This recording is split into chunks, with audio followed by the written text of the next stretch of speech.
सुनील सोरान कुछ ज्यादा ही गुणगान करते हैं मुख्यमंत्री साहब मनोहर लाल खट्टर के, और चर्चा काफी गर्मा गर्म होने वाली है कि कैसा व्यक्ति जो एंटी बीजेपी है, एंटी गवर्नमेंट है, उसकी बेटी को भी क्योंकि वो मेरिटोरियस थी उसको नौकरी मिली। ये चीजें हैं जो मुझे उसका फैन बनाती। खट्टर साहब से अच्छा मुख्यमंत्री स्वास्थ्य में 70 साल में कोई आया ही नहीं है। मैं भी एग्री हूँ, आप भी एग्री होंगे, इनसे अच्छा मुख्यमंत्री कोई आया ही नहीं है 70 साल में। लांबा साहब देखो, आप कटाक्ष कर रहे हैं, मेरी बात को समझने का प्रयास किए। मैं शहर में रहता हूं, मैं समझ रहा हूं, मैं आपकी बात समझ रहा हूं, जनता को समझा दी। इकोनॉमिक एक्टिविटी बहुत बड़ी पहाड़ों की ईमानदारी से पिछले 10 साल से ईमानदारी से अगली बात सारे बीजेपी के नेताओं ने, जितने भी पहाड़ हैं सब बीजेपी के नेताओं के पहाड़ हैं यहाँ पे। और यहाँ पे बातचीत करें भ्रष्टाचार की पहाड़ों में, हर चीज से जनता दुखी है। 600 फुट नीचे पहाड़ खोद डाले, पानी नीचे निकल आया। करनाल में रैली हुई आपकी अभी, कर्मचारियों को वहाँ क्या मतलब था ले जाने का, मेरे समझ में नहीं आया आपकी बात। अंत्योदय का मतलब है जो भीड़ का अंतिम व्यक्ति है, तो भीड़ बुलानी चाहिए तो कर्मचारी क्यों बुलाए? हरियाणा में पहले ही रोडवेज बसों की कमी है साहब, और आपने सारी बसें वहाँ लगा दी। जिन्हें बेनिफिट्स मिल रहे हैं उन्हें इस बात की जानकारी। क्या बेनिफिट्स मिला ये बता, एक बेनिफिट बता दिए। कर्मचारियों को बुला के रैली में भीड़ दिखाना बेनिफिट था। घोषणा कांग्रेस ने की थी, इसको डिस्टेबल उनकी सरकार चली। कांग्रेस तो इसका राजनीतिक लाभ उठाना चाहती थी। कांग्रेस नहीं, कभी कांग्रेस करेगी नहीं। जाट कम्युनिटी वालों को हुड्डा हुड्डा हुड्डा, अरे भैया हुड्डा से बड़ा ठग और डाकू कोई आदमी नहीं है, इतना बड़ा धोखेबाज कोई व्यक्ति नहीं। भूपेंद्र सिंह हुड्डा को आप चीफ मिनिस्टर बना दो, क्या करेगा? भाई भतीजावाद, कई को मोनू सोनू टोनू पोनू ऐसे लोग कहते थे। काम करवाना फलाने के पास जाओ, आज तो ऐसा कोई नहीं कहता भाई। लोकतंत्र के लिए खतरा नहीं है जातिगत राजनीति करना। सो का सो बिल्कुल जाति धर्म पर बट के अगर लोकतंत्र चलेगा तो काय का लोकतंत्र। त्याग जान हथेली पे रख दी आपने, लेकिन आपको कुछ मिला नहीं। धनखड़ साहब के रहते रहते मोटा रोड़ा निकल गया। अब कहीं कि बीजेपी मेरी दाल गलेगी, मुझे कोई बड़ा पद मिलने वाला ना। तो खुदा मिला ना विलासे सनम, ना इधर के रहे ना उधर के हम। एक लेले में, एक सर्राटे में, एक इंटरव्यू में बहुत बड़ी बात बोल के उनके बता था ये बात तुम पे भारी पड़ने वाली है। उन्होंने बोल दिया था कि मेरी भी कुर्सी मुख्यमंत्री के बगल में ही डलती है, और वो खट्टर साहब को इसलिए अटक गई, ये कुर्सी मेरे बगल में डलती है, तो उस कुर्सी को उखाड़ फेंक के डाल दिया। हर कोई व्यक्ति इस बात को पसंद करता है। बोला नहीं भाई, जाट एक ईमानदार कौम है, जाट एक देशभक्त कौम है, जाट स्पोर्ट्स में अच्छा परफॉर्म करती है, हर चीज को पसंद करने वाले आदमी। तो हाँ, जब तो ओम प्रकाश धनखड़ को कुंडेसर लगा दिया, सीधा डायरेक्ट घर भेज दिया आपने प्रमोशन करके। जहां मुख्यमंत्री साहब गए 17,000 शिकायतें एक दिन में भिवानी में, तो साहब इसका मतलब आपकी सरकार काम नहीं किया, आपके अफसरों ने काम ही नहीं किया। एक जगह 17,000 शिकायतें, ये कैसे हो सकता है बाबूजी? जनता के नेता, यस, जनता के लोग कहते हैं जनता के नेता है नहीं, वो चंडीगढ़ के नेता है, चंडीगढ़ ही बैठ। मेरे पास गाड़ी है, बंगला है, मेरे पास सब कुछ है। आपके पास क्या है? हमारे पास मनोहर लाल खट्टर है। खट्टर है, यस, हमारे पास मनोहर लाल खट्टर है। नमस्कार, एक बार फिर दोबारा से स्वागत आपका हरियाणा न्यूज 24 पे। मैं हूं मुन्ना लांबा, मेरे सहयोगी हिमांशु लांबा के साथ। हम मौजूद आज चरखी दादरी में, और चरखी दादरी में हमारे साथ खास बातचीत में फिर दोबारा से एडवोकेट सुनील सोरान खास बातचीत में मौजूद हैं, और चर्चा काफ़ी गर्मा गर्म होने वाली है, क्योंकि सुनील सोरान होते हैं तो चर्चा काफ़ी गर्मा गर्म होती है। और चर्चा की बातचीत करें, क्योंकि सुनील सोरान कुछ ज़्यादा ही गुणगान करते हैं मुख्यमंत्री साहब मनोहर लाल खट्टर के, और इतने गुणगान करते हैं कि इतने गुणगान अगर भगवान के करते तो आज भगवान साथ साथ कर प्रकट होकर इनको आशीर्वाद देते थे। अगर बोल बस आपको क्या चाहिए, लेकिन खट्टर साहब आज तक प्रकट नहीं हुए, लेकिन इनके गुणगान अब भी जारी हैं सुनील एडवोकेट सोरान जी के। चरखी दादरी से खास बातचीत में फिर दोबारा आपके सामने मौजूद हैं, और वास्तव में ही चर्चा की बातचीत करें तो अक्सर सुनील सोरान बीजेपी ही गुणगान करते हैं, शायद ही आज कुछ बदले लगे हो सकता है चर्चा में। सुनील जी, आपका बहुत बहुत स्वागत है हरियाणा न्यूज़ 24 पे, सभी देख रहे हैं आपको। लांबा साहब, बहुत बहुत धन्यवाद आपका, और मैं आज भी और थैंकफुल हूँ आपके लिए, क्योंकि आज फिर आप बड़ा शानदार मुद्दा लेके आए। बस थोड़ा सा मेरी बात को समझने का प्रयास कीजिए। मैं माने मनोहर लाल जी के गुणगान नहीं करता व्यक्तिगत, मैं गुणगान करता हूँ वो जो क्रांतिकारी बदलाव उस शख्स ने इस प्रदेश में लाए हैं, क्रांतिकारी बदलाव। मेरी जितनी पॉलिटिकल समझ है उससे मैं ये मानता हूं कि आज तक हरियाणा के इतिहास में ऐसा कोई चीफ मिनिस्टर नहीं आया। और ये जो प्रोएक्टिव होके, जो एक्टिविज्म के, जो भ्रष्टाचार के खिलाफ, जो डायरेक्ट बेनिफिट्स के जो काम माननीय मनोहर लाल जी कर रहे हैं, मैं इन कामों को योगी जी और मोदी जी के कामों से भी ऊपर रखता हूं, मेरी समझ से। हाँ, दूसरा आपने कहा कि बस छोटी बात ला, एक छोटी बात ला, एक छोटी बात आपने कहा कि मेरी इतने गुणगान के बाद तो शायद भगवान भी मुझे दर्शन दे देते, मनोलाल जी मुझे नहीं मिले। वक्त मांगिए, आपको क्या चाहिए? अब मैं इस बात को भी आपकी मैं क्लियर करूं, मुझे कोई यार मित्र भी मुझे कहता कि यार क्या मिला। देखो, एक आम कॉमन मैन, मैं एक साधारण व्यक्ति हूं, एक आम आदमी हूं, मुझे क्या चाहिए? मुझे एक ट्रांसपेरेंट सिस्टम चाहिए। मुझे क्या चाहिए? जो मेरी सुविधाएं हैं मुझे डायरेक्ट मिले, किसी बात की इंटरफेरेंस नहीं हो। मुझे क्या मिले कि जो मेरे परिवार में जो बौद्धे लोग हैं, कमजोर आदमी जिनके लिए मैं सोचता हूं, उनको उनके जो राइट्स हैं, उनकी जो पॉलिसीज से उनको जो बेनिफिट्स मिल रहे हैं वो उनको आसानी से और आराम से मिल जाने चाहिए। रेस्पेक्टफुल लाइफ में इस सोसाइटी के अंदर जी सकूं। मैं चरखी दादरी शहर में रहता हूं, ये शहर मेरा रहने लायक हो, मैं ऐसा चाहता हूं। कई बार मुझे नहीं महसूस होता तो मैं आलोचना भी करता हूं, लेकिन धीरे धीरे जैसे ग्रेजुअली चीजें इंप्रूव हुई हैं, जैसे मैं इन चीजों को नोटिस कर रहा हूं, मैं देख रहा हूं कि एक परफेक्ट लाइफ जीने के लिए, अच्छे से जीने के लिए ये जगह मेरे लिए उपयुक्त है। इससे ऊपर मुझे कोई जरूरत नहीं है, किसी चीज की कोई रिक्वायरमेंट नहीं है। क्या बात है, एडवोकेट साहब को सैल्यूट करते हैं। अच्छा बोलते हैं, बेबाक बोलते हैं, बहुत अच्छा गुणगान करते हैं खट्टर साहब का, बहुत अच्छा प्लेटफॉर्म देते हैं जनता के बीच खट्टर साहब को। इनसे अच्छा आज तक कोई सीएम हुआ ही नहीं है। योगी जी और मोदी के साथ तुलना कर डाली, खट्टर साहब के साथ और मोदी जी की तुलना कुछ थोड़ा सा अटपटा सा लगता है कि इनसे अच्छा आज तक मुख्यमंत्री कभी कोई आया ही नहीं 70 साल में। वास्तव में ही मानना पड़ेगा जी, खट्टर साहब से अच्छा मुख्यमंत्री वास्तव में 70 साल में कोई आया ही नहीं है। मैं भी एग्री हूँ, आप भी एग्री होंगे, इनसे अच्छा मुख्यमंत्री कोई आया ही नहीं है 70 साल में। लांबा साहब देखो, आप कटाक्ष कर रहे हैं, मेरी बात को समझने का प्रयास किए। मैं शहर में रहता हूं, मैं समझ रहा हूं, मैं आपकी बात समझ रहा हूं, जनता को समझा दीजिए। मैं सोशल मीडिया पर अपने सब जिन लोग से मैं परिचित हूं उनसे जुड़ा रहता हूं। मेरी सोशल मीडिया पर आपको 10 पोस्ट ऐसी भी मिलेंगी जहां मैंने कुछ चीज़ों के लिए माननीय मनोहर लाल जी की आलोचना भी की है। शुरू महसूस भी किया कि शहर में जो चीज़ प्रगति कर रही है वो बहुत स्लो कर रही है, लेकिन अब जब आप नोटिस करते हो ओवरऑल 9 साल के कार्यकाल को, आप सबसे पहले महसूस करते हो कि इसको सबसे पहले डिस्ट्रिक्ट बनाया। आप डीसी, एसपी और सब कामों के लिए बड़ा डिस्ट्रिक्ट था भिवानी, वहां भिवानी के चक्कर काटते होते थे। अब ये आपका जो व्यवस्था है, it is on your door step, आपके दरवाजे पर आपको सब सुविधाएं आपको मिल रही हैं। पहला सबसे बड़ा कदम घोषणा कांग्रेस ने की थी, इसको डिस्ट्रिक्ट बनाने, उनकी सरकार चली गई। नहीं, कभी कांग्रेस ने इसका प्रयास नहीं किया। कांग्रेस तो इसका राजनीतिक लाभ उठाना चाहती थी, कांग्रेस नहीं, कभी कांग्रेस करेगी नहीं। मैं तो इस बात से मुझे कई बार बड़ा आश्चर्य होता है कि जब लोगों को मैं देखता हूं, ज्यादातर अपनी जाट कम्युनिटी वालों को, हुड्डा। अरे भैया, हुड्डा से बड़ा ठग और डाकू कोई आदमी नहीं है, इतना बड़ा धोखेबाज कोई व्यक्ति नहीं है। दूसरी बात मैं आपको बताऊं, अगर आप चरखी दादरी की इकोनॉमी को देखेंगे, ये बेस्ड है यहाँ के पहाड़ों पर। भूपेंद्र सिंह हुड्डा ने अपने रिश्तेदारों के चक्कर में पूरे 10 साल तक इन पहाड़ों को चलने नहीं दिया, और ये बहुत बड़ी इकोनॉमी का कारण है। आज आप शहर में बाहर निकल के देखो, लाखों लोगों को ये रोजगार दे रही है जगह। चरखी दादरी बिल्कुल छोटा सा शहर, एक गांव, शहर भी नहीं, एक बस थोड़ा बड़ा गांव आप ये कह सकते हो, इससे ऊपर इसमें कुछ नहीं था। लेकिन आप चरखी दादरी के चारों तरफ निकल के देखो, बहुत सारी बिजनेस एस्टेब्लिशमेंट हैं।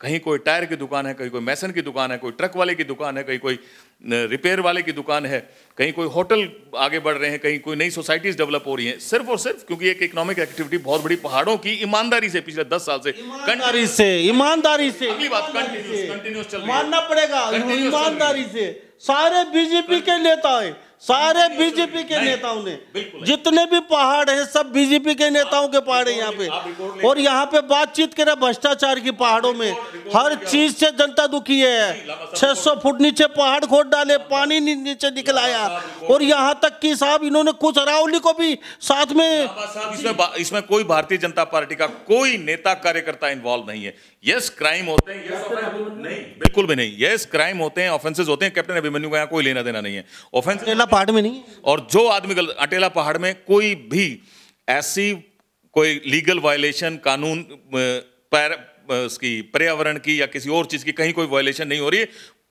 कैप्टन अभिमन्यु के बिहाफ से, और आज तक ऐसी कोई एलिगेशन भी कैप्टन अभिमन्यु के खिलाफ नहीं आई। मुझे पता भी ज्यादातर पहाड़ बीजेपी के नेताओं के, मुझे नहीं पता कैप्टन अभिमन्यु वहां है कि नहीं, ये भी गलत बात है। अभी मेरे एक रिश्तेदार ने, मेरे डायरेक्ट रिश्तेदार ने पिछोपा के अंदर पहाड़ी, छोटा 82 करोड़ रुपए में, आपकी छोटा मानते हैं 82 करोड़ को? 82 करोड़ में, 82 करोड़ में अभी उसने, मेरा डायरेक्ट रिश्तेदार पहाड़ में, उसने अभी पार्ट लिया है। उसके अलावा वो पहलन पार्टी में उनको जानता हूं, वो किसी पॉलिटिकल पार्टी से जुड़े हुए नहीं है, वो यहाँ बहुत बड़ा पहाड़ चलाते हैं। पानी की यहाँ बड़ी समस्या थी, सीवरेज की बड़ी समस्या थी।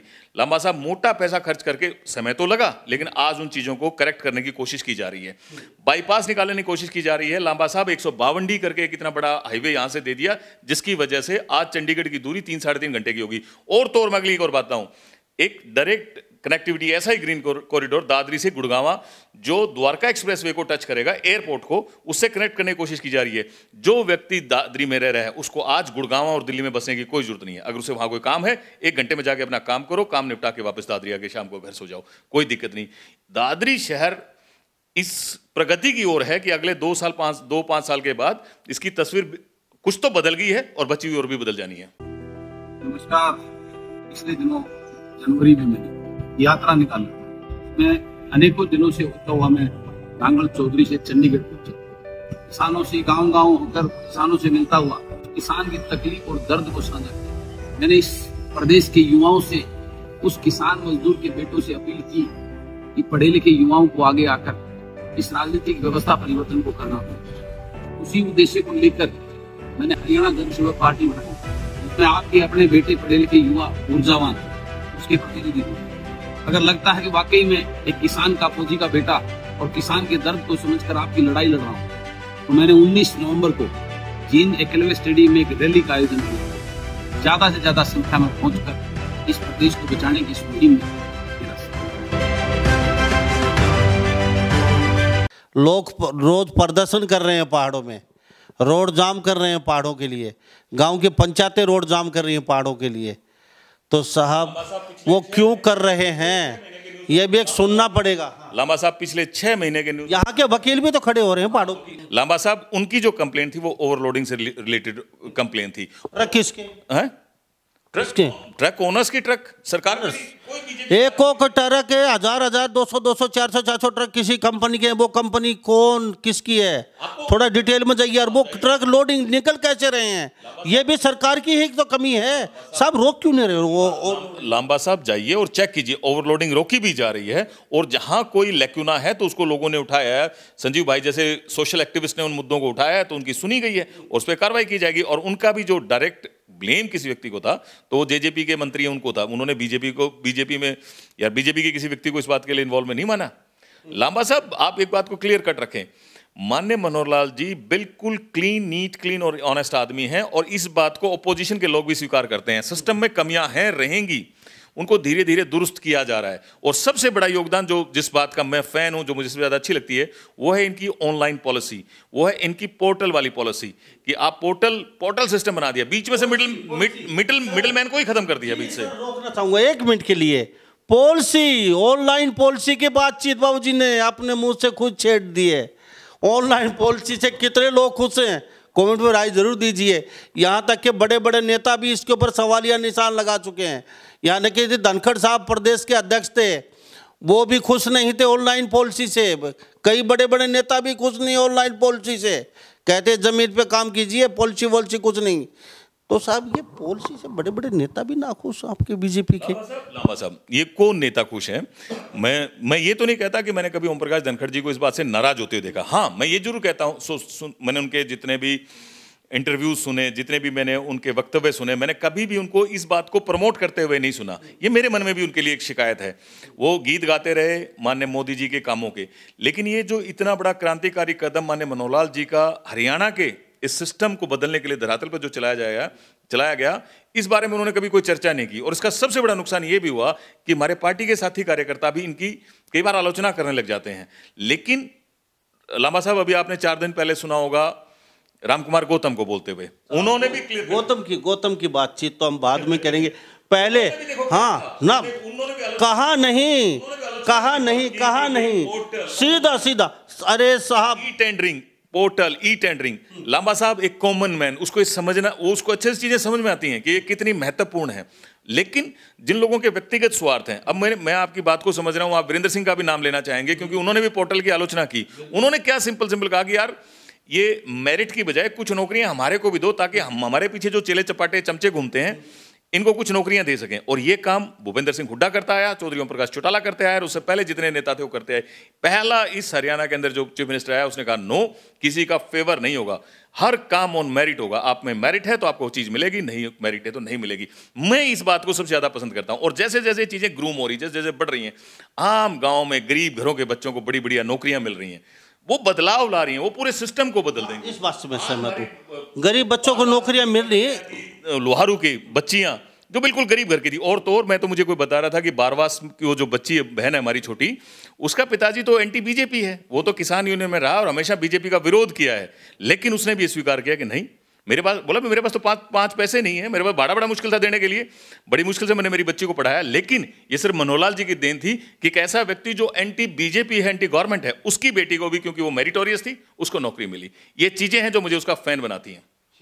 मनोहर लाल जी के बहुत तगड़े फैन हैं। सबसे बड़ा एक कांटा, एक रोड़ा था मुख्यमंत्री साहब का, ओम प्रकाश धनखड़, वो तो निकल चुका है। और सब आपका भी मोटा कांटा था वो।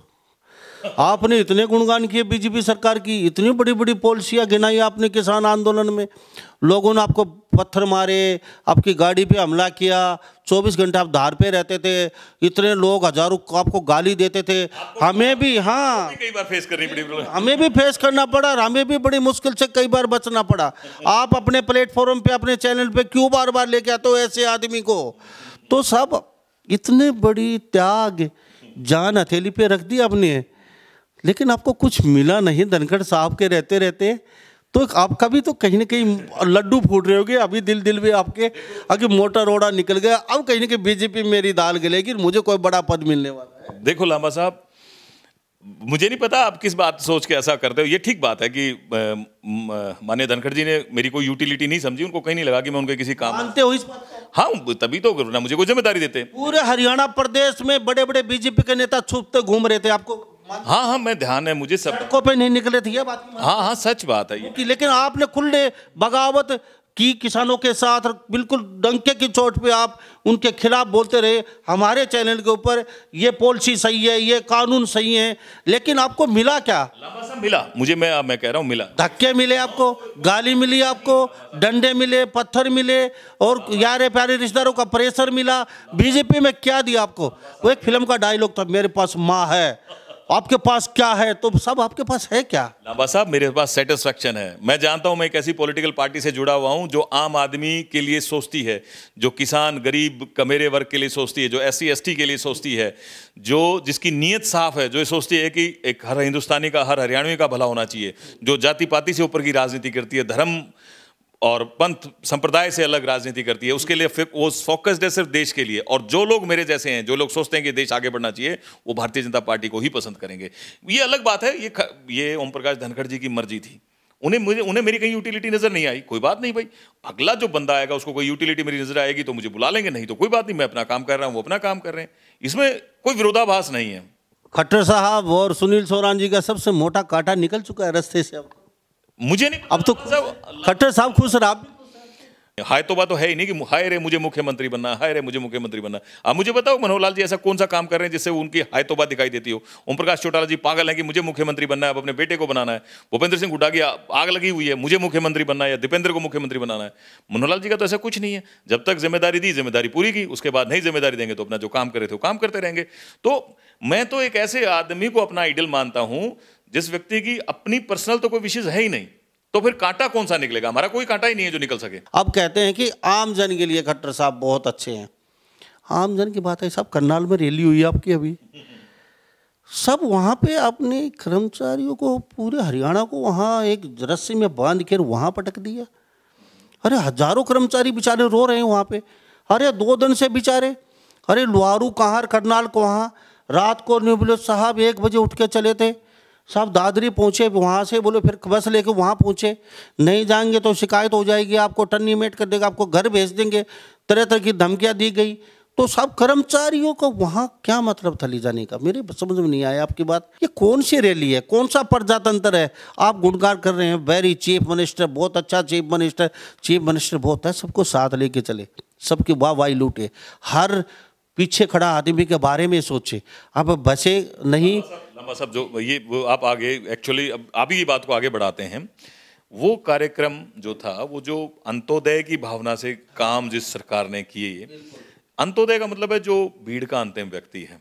तो भीड़ बुलानी चाहिए थी, कर्मचारी क्यों बुला? सुनो मेरी बात। वो जो व्यक्ति, जो भीड़ का अंतिम व्यक्ति, यानी जो गरीब आदमी है, जिसकी बेचारे की किसी ने नहीं सुनी, जो कभी अपने अधिकार ले ही नहीं पाया, ये माने मनोहर लाल जी की अप्रोच है। और ये इस पार्टी का मोटो भी है।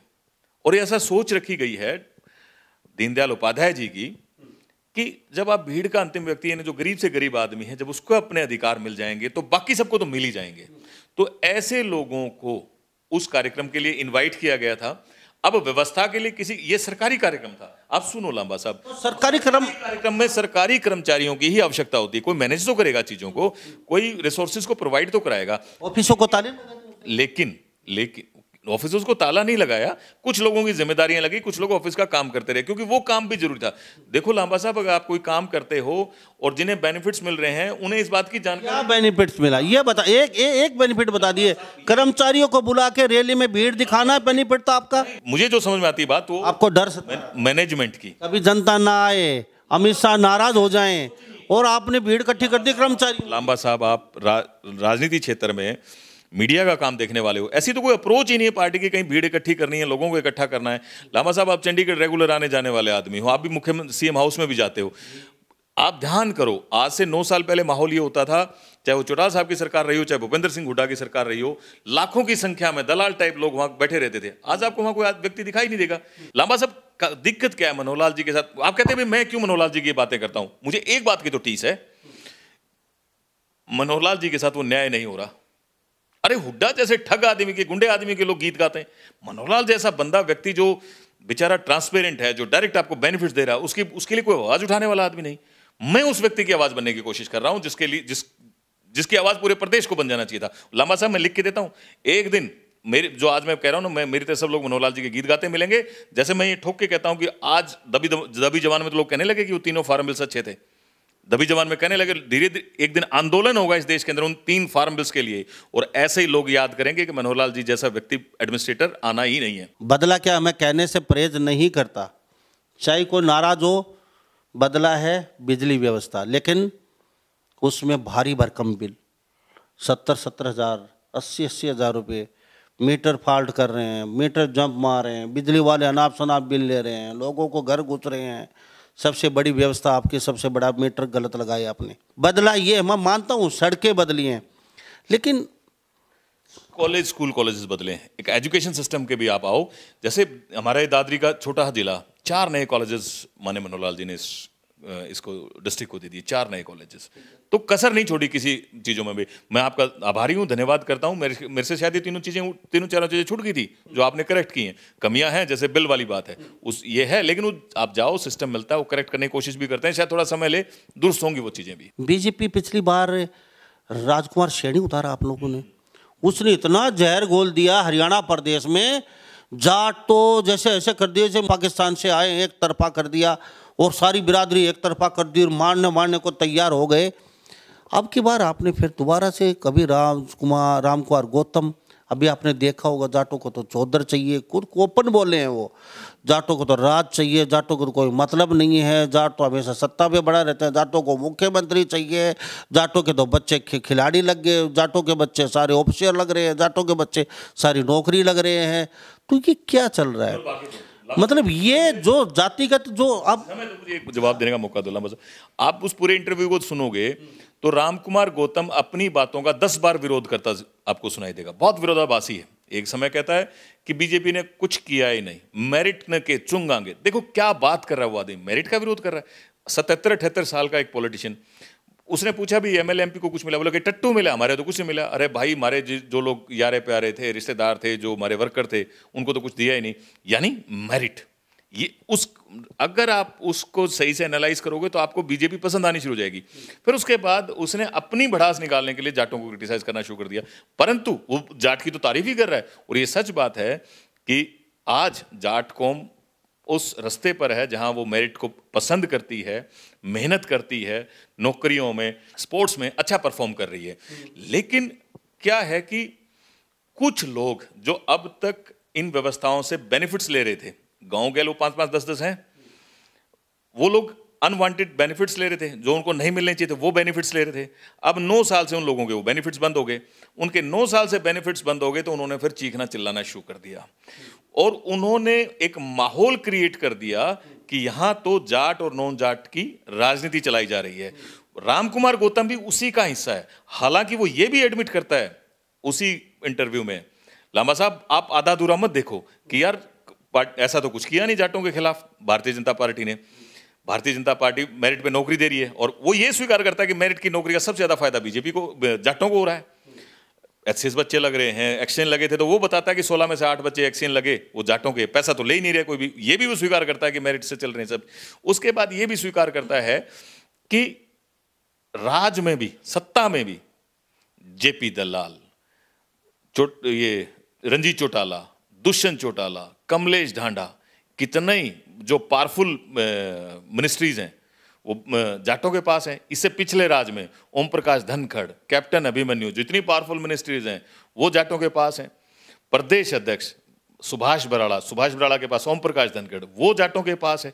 तो यानी उस इंटरव्यू को आप देखोगे तो वो खुद का ही, अपने आप को खुद ही वो विरोधाभासी करता दिखेगा आपको, और वो स्वीकार करता है कि हाँ जाट अच्छा परफॉर्म कर रहे हैं और जाटों को मेरिट्स का लाभ हो रहा है। एक सिर्फ इतना ही तो फर्क है कि चीफ मिनिस्टर नहीं है।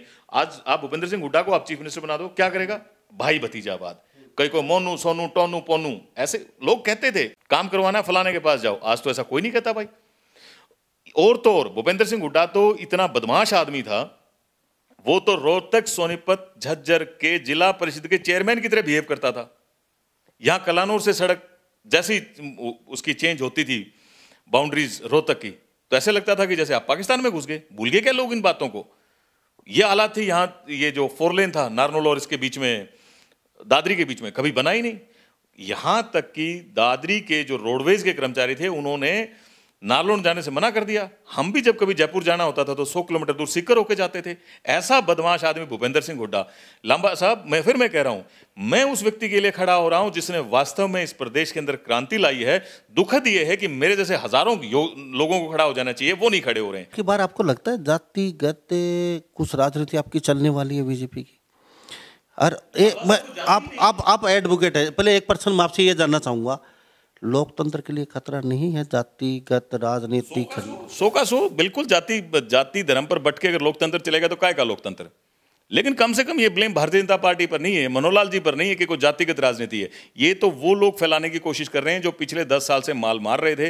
अब उसमें कुछ जाटों का नाम भी आता है। अब रामकुमार गौतम भी ना तो खुदा मिला ना विलासे सनम, ना इधर के रहे ना उधर के हम। इतना बदमाश आदमी है वो भी। आप देखो क्या बोलता है कि आई एम पावरलेस एमएलए। टट्टू हमारे पास है क्या? क्यों बना बैठा है भाई? तू उस कुर्सी के ऊपर छोड़ क्यों नहीं देता उस कुर्सी को? तेरे को कुर्सी से प्रेम भी है, तेरा बेटा एएजी भी लगा हुआ है, उसके बाद तू ड्रामे भी करता है।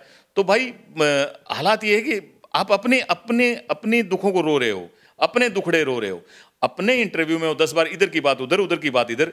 मस्खरा सा आदमी है। कोशिश है कि ये जो एक खाई बन रही है जाट नॉन जाट की, जो लोग बना रहे हैं वो भी उसके अंदर 2 कस्सी मार दे, वो भी उस चीज को और बढ़ा दे आगे। अदरवाइज जाट नॉन जाट की कोई खाई नहीं है। जाटों के साथ इस प्रदेश के अंदर कोई अन्याय नहीं हो रहा, बल्कि एक एज दिया जा रहा है ताकि कंसोल किया जा सके। और मैं भी बीजेपी के बड़े उनसे पदाधिकारियों से मिलता हूं, हर कोई व्यक्ति इस बात को पसंद करता है, बोला नहीं भाई जाट एक ईमानदार कौम है, जाट एक देशभक्त कौम है, जाट स्पोर्ट्स में अच्छा परफॉर्म करती है, हर चीज को पसंद करने वाले आदमी। तो हाँ, जब तो ओम प्रकाश धनखड़ को खुद सर लगा दिया, सीधा डायरेक्ट घर भेज दिया आपने प्रमोशन करके। देखिए ओम प्रकाश धनखड़ जी का 3 साल का कार्यकाल था, वो कार्यकाल हो गया था। उसके अलावा बेस्ट चीज वो जानते हैं। हाँ, मुझे ये जरूर शिकायत है, आज मीडिया के अंदर जाट नॉन जाट बहुत की जा रही है। मैं धनखड़ जी को आपके इस चैनल के माध्यम से ये जरूर कहूंगा कि धनखड़ जी एक दिन आप आओ, निकल के आओ बाहर, बताओ मीडिया में आके कि ऐसा कुछ नहीं है। बीइंग अ जाट आपके साथ कभी कोई अन्याय नहीं हुआ, इन लोगों को बताओ आके। आपको भारतीय जनता पार्टी ने बहुत मान सम्मान दिया है, कोई कसर नहीं छोड़ी।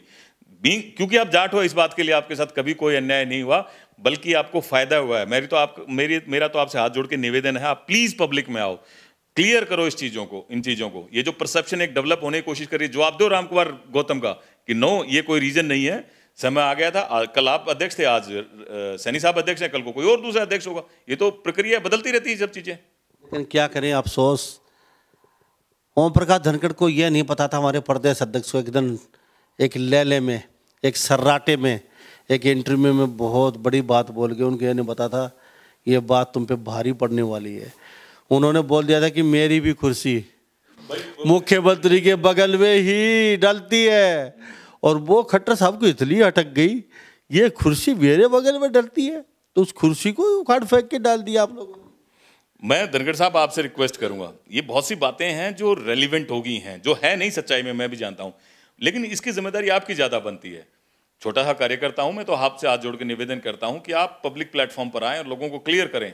ये जो माहौल क्रिएट करने की कोशिश की जा रही है बिल्कुल गलत है। लांबा साहब को आपको जुटलाना पड़ेगा, आपको आना पड़ेगा मीडिया में और बताना पड़ेगा लांबा साहब को, ये जो मीडिया कर्मी, जितने भी मीडिया कर्मी हैं सभी लगे हुए हैं इस बात पर। हर आदमी जाट नो जाट, जाट नो जाट कर रहा है। जितनी सोशल मीडिया पर ये सब चीजें चलती हैं वहां ये सब बातें डिस्कस आज हो रही हैं। तो प्लीज मेरी रिक्वेस्ट, आप दो लांबा साहब को जवाब दो, आप उन सब मीडिया वालों को जवाब दो, आप राम कुमार गौतम को जवाब, ये आपकी जिम्मेदारी है, आप दो जवाब।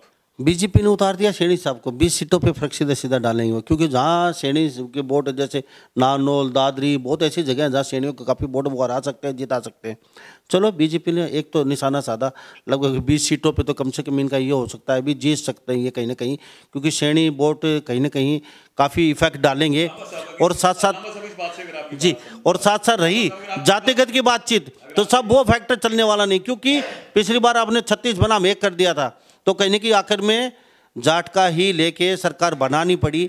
तो अच्छी तरह जाति लोग समझ गए हैं कि अब की बार तो ऐसा कुछ चलने वाला नहीं है। चाहिए आप लोगों का लांबा साहब आपकी बात को माने तो कांग्रेस ने तो एक ऐसी समाज के व्यक्ति को प्रदेश अध्यक्ष बना रखा है, तो इसका मतलब तो वो सारा ऐसी समाज उनके साथ ही जाएगा। सैनी की संख्या तो बहुत थोड़ी है, वो तो बहुत कम आया उनका हिस्सा, उसके बाद जाट समाज बाहर चला गया। फिर आप ये क्यों कहते हैं भाई जाट नॉन जाट? अगर कहना ही तो आपको पंजाबी नॉन पंजाबी, मुख्यमंत्री तो हरियाणा का पंजाबी है, आप कहना तो पंजाबी नॉन पंजाबी, ऐसा क्यों नहीं कि फिर लोग सब पंजाबियों के खिलाफ क्यों नहीं हो गए? जाट नॉन जाट का क्या मतलब है? और पंजाबियों की संख्या भी प्रदेश में लगभग जाटों के बराबर ही है, ज्यादा फर्क नहीं है पंजाबियों का और जाटों का। लांबा साहब ये एक लोगों के दिमाग की क्रिएशन है सिर्फ इस बात के लिए कि और तो कोई आपके पास मुद्दा बचा नहीं जहां आप क्रिटिसाइज कर सकें, तो आप इस मुद्दे को लेके आए। लांबा साहब, हाँ मैं कह रहा हूं एक परसेप्शन धीरे धीरे डेवलप की जा रही है, क्योंकि मुझे लगता है कि हमारी पार्टी की तरफ से भी ऐसा काउंटर नहीं किया गया जिस लेवल पे किया जाना चाहिए था। अदरवाइज ये पार्टी, ये मुख्यमंत्री किसी कौम के बेनिफिट में सबसे ज्यादा बेनिफिट में है तो वो जाट समाज है, और उसका बड़ा कारण ये है कि जाट समाज पावरफुल है, जमीनें हैं, रिसोर्सेज हैं, नौकरियां हैं, और उन्हें मेरिट की ही आवश्यकता थी। लांबा साहब कोई मुझे कुछ भी कहे, मैं भी कहीं ना कहीं जाट समाज की तरफ ही बोल रहा हूं, क्योंकि बीइंग अ जाट मैं भी जाट की तरफ ही बोल रहा हूं, मैं जाट के खिलाफ नहीं बोल रहा हूं। मैं भी मनोहर लाल जी को इसीलिए पसंद कर रहा हूं ज्यादा कि मुझे पता है मेरी कौम को भी इस बात का फायदा ही हो रहा है। कल को भूपेंद्र सिंह हुड्डा को आप, मैं कह रहा हूं, हुड्डा साहब को बनाओ आप, हुड्डा साहब क्या करेगा? अपने परिवार को पालेगा, यार दोस्तों को पालेगा, ऊपर मैडम को और उसके लड़के को पालेगा, उनके लिए रिसोर्सेज डेवलप करेगा। और यहाँ कब आपने उसको किसी बात के लिए अच्छी बात कहते हुए देखा है? बताओ तो सही, उसका 10 साल का योगदान बता तो दे मुझे कोई भी, उसने 10 साल में हुड्डा साहब ने किया क्या था? सभी पूरा सिस्टम हैंग था, सभी नौकरियां बिकती थी, 4-4, 5-5 करोड़ रुपए में नौकरियां बिकती थी। उसकी वाइफ आशा हुड्डा सूटकेस लेके बैठती थी, ये हालात थे, आशा हुड्डा का नाम लिया जाता था। बहुत सी नौकरियां कैंसिल हुई हाईकोर्ट जा जाके। यहां जितनी पोस्टिंग थी, जो डीसी है, एसपी है, एसडीएम है, तहसीलदार है, सभी नोटों में बिकते थे, सबकी मंथली सेट होती थी। यहां जो आरटीओ शारटीओ लग के आते थे उनकी मंथली सेट होती थी। और तो और हमारे दादरी में तो ये पूरी माइनिंग का जो बहुत बड़ी इंडस्ट्री थी उसको तो खा के बैठ गया था, वो तो बंद पड़ी रही। बेचारों के पास, यहाँ जो लोग थे उनके पास कोई काम ही नहीं था, काम धंधा ही नहीं था करने के लिए, क्योंकि उसके रिश्तेदारों का पहाड़ों में इन्वेस्टमेंट था राजस्थान के, और वहां से पत्थर आता था। तो लांबा साहब भले ही मुझे कोई कुछ कहे, मैं तो एक्चुअल में जाट की तरफ ही हूँ। बाबू जी, मैं एक बात जानना चाहूँगा आपसे। चलो मान लेते हैं सारी बात आपकी सही है, और खट्टर साहब के ऐसे ही गुणगान करते रहें। वो दीवार फिल्म का डायलॉग मैं फिर बोल लेता हूँ, मेरे पास गाड़ी है, बंगला है, मेरे पास सब कुछ है, आपके पास क्या है? हमारे पास मनोहर लाल खट्टर है। खट्टर है, यस, हमारे पास मनोहर लाल खट्टर है। क्या लगता है आपकी बार सरकार बना लेंगे? आपकी बार क्या लगता है बीजेपी कहीं ना कहीं लांबा साहब, अभी लोकसभा का चुनाव है। लोकसभा में बहुत अच्छे मार्जिन से माननीय मोदी जी फिर प्रधानमंत्री बनने जा रहे हैं। उसके बाद डिस्कस करेंगे हरियाणा को भी, और आप देखते जाओ तीसरी बार फिर मनोहर लाल जी की सरकार हरियाणा के अंदर होगी और देश फिर पूरा प्रदेश प्रगति की तरफ होगा। मुख्यमंत्री साहब क्या लगता है जनता के नेता हैं, जनसंवाद किया, तो मैं तो एक बात जानना चाहूँगा, जनसंवाद को लेके जिस आदमी ने उनकी टीम जो बना रखी है नीचे, उस आदमी को ढूंढना पड़ेगा खट्टर साहब को, किसने कहा कि आप जनसंवाद कीजिए, क्योंकि जहाँ भी गए उल्टा ही पड़ा जनसंवाद का उनको। जनता कहीं की नाराज होती गई उनसे, हर जगह कुछ ना कुछ उल्टा हुआ है। तो जिसने भी कहा है आप जनसंवाद कीजिए, जनता के बीच जाइए, तो कहीं ना कहीं उस आदमी को ढूंढना पड़ेगा उसने क्योंकि देखो आपकी नज़र में मनोहर लाल जी लोगों के दिलों में बसते हैं, जनता के नेता। यस, जनता के लोग कहते हैं जनता के नेता है नहीं, वो चंडीगढ़ के नेता है, चंडीगढ़ ही बैठ। वो लोग वो कहते हैं जो लोग सरकारों से, सिस्टम से अनवांटेड बेनिफिट्स लिया करते थे, जिनकी दुकानें बंद होगी ना, वो उनकी एक अच्छी संख्या है भाई साहब, वो शोर मचाते हैं।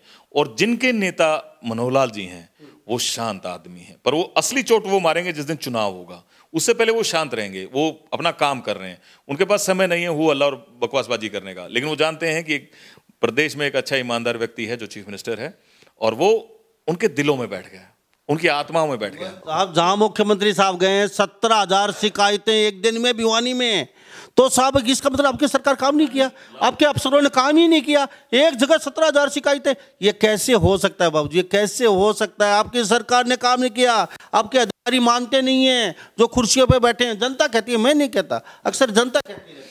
लांबा साहब ठीक बात है, अधिकारियों की शिकायतें रहती हैं और शिकायतों का निवारण भी होता रहता है, और उसको और अच्छे से और प्रोएक्टिव करने की जरूरत है। किया गया है बहुत ज़्यादा, बहुत किया गया है, लेकिन सुधार की हमेशा गुंजाइश बनी रहती है, और जो भी सुधार के लिए रास्ते अपनाए जा सकें पार्टी अपना रही है, एक के बाद एक।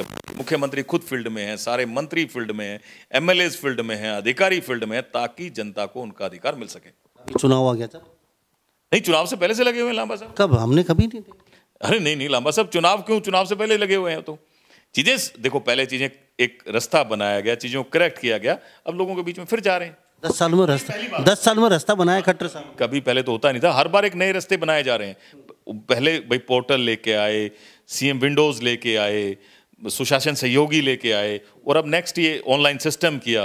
अब ये भी कर दिया कि अधिकारियों को भी बोल दिया, एमएलएज को भी बोल दिया, मंत्रियों को भी बोल दिया, खुद चीफ मिनिस्टर भी फील्ड में उतर के आगे, कि लोगों को उनको अधिकार मिले उनके। चलो सुनील जी, आपका बहुत बहुत धन्यवाद। ऐसे गुणगान करते रहें खट्टर साहब के, और कभी न कभी शायद आपकी पत्नी छोड़ के ना चली जाए कि आप तो भगत हो गए हो खट्टर साहब के, गुणगान उनके करते हो, तो फिर मेरी जगह कौन सी है? आपके जीवन में कभी ऐसा ना हो। लांबा साहब बहुत बहुत धन्यवाद, आपने बड़ा मजाकिया बात की, बहुत बहुत धन्यवाद लांबा साहब। तो हमारे साथ एडवोकेट सुनील सोराल जी बने हो तो खास बातचीत में। तो इन्हीं सब बातों के साथ मैं मुन्ना लांबा, मेरे सहयोगी हिमांशु लांबा के साथ हरियाणा न्यूज़ 24। नमस्कार, जय हिंद।